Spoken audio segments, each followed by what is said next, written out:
Morning guys, कैसे हैं आप सभी। आज है 15 जनवरी 2023 और आज के दिन को कहा जाता है मकर संक्रांति। तो भैया हम मकर संक्रांति क्यों बनाते हैं? पता है ईशु, ये चीज़ तो छोटे में मुझे भी नहीं पता थी और शायद आपको भी नहीं पता होगी जब आप छोटे थे। तो मैं आज इसी डाउट को क्लियर करने ये वीडियो बना रहा हूँ। तो ईशु मैं आपको चलो बताता हूँ कि ये क्यों मनाई जाती है। क्योंकि इस दिन जो सन होता है वो धनु और मकर राशि के बीच में होता है। क्योंकि आपने ये चीज़ गौर की होगी कि इसको मकर संक्रांति बोलते हैं। तो इसमें संक्रांति तो ठीक है, पर इसमें मकर कहाँ से आ गया? क्योंकि ये जो सन होता है ये आज के दिन मकर और धनु राशि के बीच में होता है, और ये एक हिंदू फेस्टिवल है जिसको पूरे भारत साथ ही साथ नेपाल में भी मनाया जाता है। और भारत में अलग अलग स्टेट्स में इसके अलग अलग नाम है। लाइक साउथर्न साइड इसको लोग बोलते हैं पोंगल, असमीज साइड इसको बोलते हैं भोगाली बिहू, और नॉर्थर्न साइड इसको नॉर्मल बोला जाता है संक्रांति या फिर खिचड़ी फेस्टिवल। यहाँ पे तो हम बोलते हैं मकर संक्रांति। तो आपको भी मकर संक्रांति की बहुत सारी शुभकामनाएं। तो मैंने अभी आपको ये डाउट क्लियर किया कि हम इसको क्यों मनाते हैं, और मैं आपको कुछ इसके बारे में कुछ अननोन फैक्ट्स भी बताता हूँ। तो पहला, ये तो आप जान गए हो कि ये धनु और मकर राशि के बीच में होता है, इसलिए इसको बोलते हैं मकर संक्रांति। और ये एक हिंदू फेस्टिवल है, ये भी आप जान गए हो। इस दिन जो नॉर्थर्न साइड है और साउथर्न साइड, इसका विशेष महत्व है। नॉर्थ और साउथ साइड का, नॉर्थर्न साइड जो होता है उसे माना जाता है भगवान का घर, और जो साउथ साइड होता है उसे मानते हैं राक्षसों का घर। तो इसलिए इस दिन को कहा जाता है कि इस दिन भगवानों की जो शक्ति होती है वो राक्षसों को कमजोर कर देती है, इसलिए हम लोग इतने खुश हो रहते हैं इस दिन।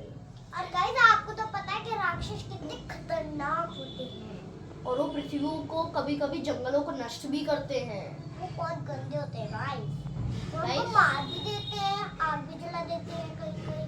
ये गलत बात होती है ना गाइस। तो आप लोग सोच रहे होंगे कि ऐसा क्यों कहा जाता है कि नॉर्थर्न की भगवानों की शक्ति बढ़ जाती है और वो राक्षसों को नष्ट कर देते हैं। तो ऐसा इसलिए कहा जाता है क्योंकि है भगवानों का घर और साउथ राक्षसों का घर। तो इस दिन जो नॉर्थ की साइड जो सनलाइट होती है, सनलाइट वो साउथर्न का जो जितना भी अंधेरा होता है साउथ साइड का उसे नष्ट कर देती है। और जो राक्षसों का कलर होता है वो होता है ब्लैक कलर, और साउथ में बिल्कुल भी ब्लैक कलर नहीं बचता है, इसलिए इसको कहा जाता है कि भगवानों की शक्ति और ज्यादा बढ़ गई है। अरे ब्लैक कलर कितना गंदा होता है।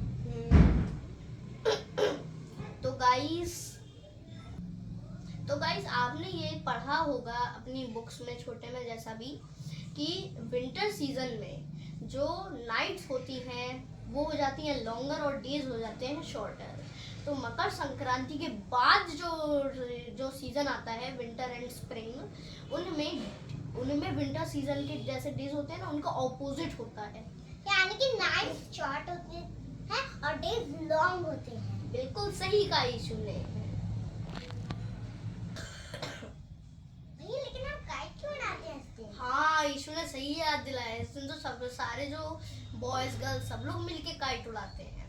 तो इस दिन काइट का विशेष महत्व है, जो कि है पुराने ज़माने में जो पहले के लोग थे वो सुबह 6 या फिर 5:30 पे काइट उड़ाते थे, इतनी सुबह, जिसमें अभी हम लोग सो रहे होंगे। इसलिए उड़ाते थे कि जो भी विंटर सीजन, और उसके बाद आता है जो विंटर सीजन है उसमें लोगों को बहुत सारी बीमारियां होती हैं, चक्कर आते हैं, हाथ पैर जम जाते हैं, एकदम खून जमने लगता है, ऐसी बहुत सारी बीमारियां होती हैं जो लोगों को आ जाती है। फिर जब वो, अभी साइंटिस्टों का कहना है कि जो सुबह की धूप होती है वो हमारे शरीर को नुकसान नहीं पहुंचाती है, बल्कि उसे और ज़्यादा अच्छा करती है। लाइक खून को वापस मेल्ट कर देती है। तो इसीलिए पहले के जो लोग थे वो सुबह 6 या फिर 5 की धूप ले 6 या फिर 5 o'clock की धूप लेने के लिए ऐसे एंजॉय करने के लिए काइट उड़ाते थे। और काइट उड़ा सोते समय उनको ये भी नहीं ध्यान रहता था कि हमें कितनी धूप लग रही है, हमें कितनी हवा लग रही है। और हवा और धूप उनकी बीमारियां जो है उन्हें कम कर देती थी। विटामिन डी जो होता है वो उनके शरीर में बढ़ जाता था और बीमारियों से विटामिन डी फाइट करता था। फिर ना उनको ये दिमाग में रहता था कि हमें कितनी धूप लग रही है, ना तो क्या कितनी हवा लग रही है। वो सिर्फ काइट पे ध्यान देते थे कि किसकी काइट काटे, किसकी काइट बचाएं। उनको बस यही दिमाग में रहता था और कितनी ऊपर अपनी काइट उड़ानी। अगर वो धूप या फिर सर्दी में बिल्कुल ध्यान नहीं देते, तो हमको चाहे हवा चले या फिर धूप निकली है। तो हमको अब ये तो मानना होगा कि पहले के जो लोग करते थे वो ना तो प्रकृति को कुछ नुकसान पहुंचाते, ना उनके परिवार या फिर पीपल को कुछ नुकसान पहुंचा। वो जो भी करते थे वो कुछ फायदों के लिए करते हैं। और गाइस ये सब वो अपने लिए करते हैं कि हमारी स्किन अच्छी हो जाए और हम सुरक्षित रहें। Bye Bye guys. guys. तो अगर आपको ये फैक्ट अच्छा लगा हो तो इस तो वीडियो को करिए लाइक, चैनल को करिए Subscribe. सब्सक्राइब और दोनों को करिए शेयर और अपने फ्रेंड्स के साथ, ताकि उनको भी ये फैक्ट्स पता लग और सके। गाइस कमेंट करना ना भूले कि आपको ये सब पता था या फिर नहीं।